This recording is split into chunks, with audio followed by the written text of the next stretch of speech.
La Revolución Rusa es un movimiento político, social y económico que estalló en el año 1917 en el Imperio ruso.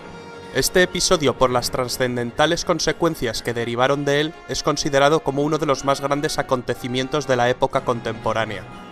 La consecuencia fue el derrumbe de la dinastía de los zares, herederos de los emperadores romanos, lo que significó la abolición del sistema absolutista y despótico hasta entonces imperante.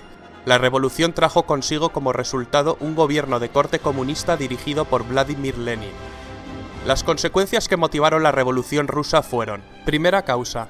Rusia estaba en guerra con Alemania, se trataba de la Primera Guerra Mundial, entonces llamada la Gran Guerra. Las constantes derrotas que estaban sufriendo los ejércitos rusos en la guerra y las numerosas bajas llevaron al descrédito a los Romanov, la última dinastía zarista, con Nicolás II a la cabeza. Años antes, en 1905, tuvo lugar una primera revolución tras la derrota rusa ante Japón en la guerra ruso-japonesa.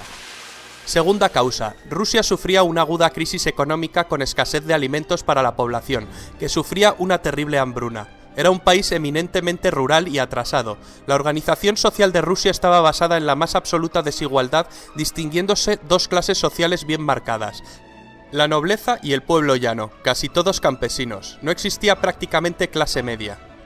La tercera causa la encontramos en la esposa del zar Nicolás II, la emperatriz Alejandra, de origen alemán, tremendamente impopular y enemiga de cualquier reforma favorable al pueblo. Un año antes habían asesinado a Rasputín, médico y asesor de la emperatriz. Estas causas, unidas a un invierno muy duro, fueron el detonante que hizo saltar la revolución. Vamos a distinguir dos fases dentro de la revolución en el año 1917, la Revolución de Febrero y la de Octubre, que en realidad se produjeron en marzo y en noviembre, ya que Rusia se regía por el calendario juliano en vez de por el calendario gregoriano, como el resto del mundo. La Revolución de Febrero se inició con una huelga espontánea de los trabajadores de las fábricas de la capital, Petrogrado, hoy San Petersburgo.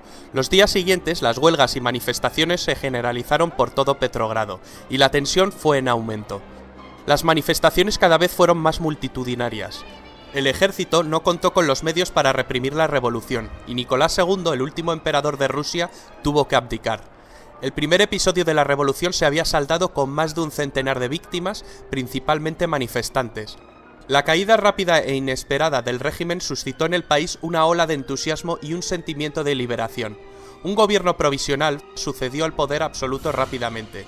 Este gobierno lo acabaría encabezando Alexander Kerensky. Estas primeras semanas llenas de esperanza y generosidad fueron muy pacíficas, tanto en las ciudades como en las zonas rurales. No hubo represalias contra los antiguos siervos del zar. Se decretó libertad de prensa, de reunión y se permitió la entrada de exiliados políticos, entre ellos la entrada del revolucionario Vladimir Lenin, que vivía en el exilio. Las posiciones se empezaron a mover. Los soviets, que eran asambleas populares de obreros, soldados y campesinos, en un principio permitieron al gobierno provisional gobernar, pero insistieron en una prerrogativa para influir en el gobierno y controlar diversas milicias. La masa de trabajadores y campesinos se politizaba. El pequeño partido bolchevique, liderado por Lenin, quien impuso una radicalización estratégica, se hizo portavoz del creciente descontento general y se convirtió en depositario de las aspiraciones populares. Con sus grandes dotes de oratoria, comenzó a defender los postulados de Karl Marx, para sustituir el capitalismo por un nuevo sistema socioeconómico socialista e instaurar la dictadura del proletariado. Un frenesí por dialogar y exponer ideas se instaló en la sociedad. El gobierno de Kerensky cada vez era más impopular, incapaz de hacer reformas, se distanció de la población. Se siguieron mandando tropas para luchar en la Primera Guerra Mundial. Esto desencadenó revueltas populares. El gobierno provisional optó por la represión y comenzó a perseguir a los opositores. Lenin y León Trotsky planearon el derrocamiento del gobierno provisional para instalar el sistema comunista. Si la Revolución de Febrero fue un levantamiento espontáneo, en la Revolución de Octubre se podría hablar de un golpe estratégico organizado por Trotsky y Lenin contra el gobierno provisional. En la Revolución de Octubre, en Petrogrado, los soviets se apoderaron de los puntos estratégicos de la capital y asaltaron el Palacio de Invierno, derrocando al gobierno provisional. Lenin anunció tres medidas: una paz inmediata, un decreto sobre la tierra para distribuirla entre los campesinos, y la formación del Soviet de Comisarios del Pueblo, o Sovnarkom, que organizaría unas elecciones para elegir a una asamblea constituyente. El partido bolchevique de Lenin resultó derrotado en las elecciones. Lenin mandó disolver la asamblea, democráticamente elegida al estar en minoría. Esto desembocaría en una guerra civil. Los bolcheviques crearon la Cheka, una organización de inteligencia política y militar para aplastar cualquier tipo de disidencia. Sus métodos de represión no se limitaron a detenciones y fusilamientos en masa, sino que utilizaron brutales métodos de tortura. Aparecieron los primeros campos de concentración. El terror rojo había comenzado.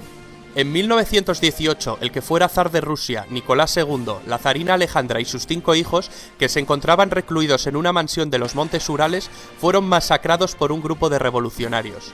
La guerra civil que enfrentó al ejército rojo de Trotsky contra el ejército blanco se saldó con la victoria del ejército rojo. Se había impuesto el leninismo y la dictadura del proletariado. Se formó la Unión de Repúblicas Socialistas Soviéticas en 1922. El país estaba profundamente tocado. Una terrible hambruna mató a más de 5 millones de personas. Se pusieron en marcha una serie de reformas. El partido es dirigido de forma vertical, de arriba hacia abajo. El nuevo estado consiste en una pirámide de soviets en donde realmente el partido decide y los soviets votan lo que ha dicho el partido. En 1922, un Lenin enfermo deja su puesto. Se inicia una disputa por la sucesión entre Trotsky, el creador del Ejército Rojo y la cabeza más brillante del partido, y otros cabecillas. En 1924 muere Lenin. Iósif Stalin, un hombre al que todos habían infravalorado, se impuso contra todo pronóstico, y sería el sucesor de Lenin. Trotsky fue expulsado del partido y finalmente asesinado.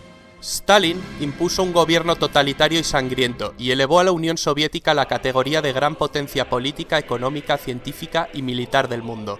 La Unión de Repúblicas Socialistas Soviéticas duraría hasta el año 1991.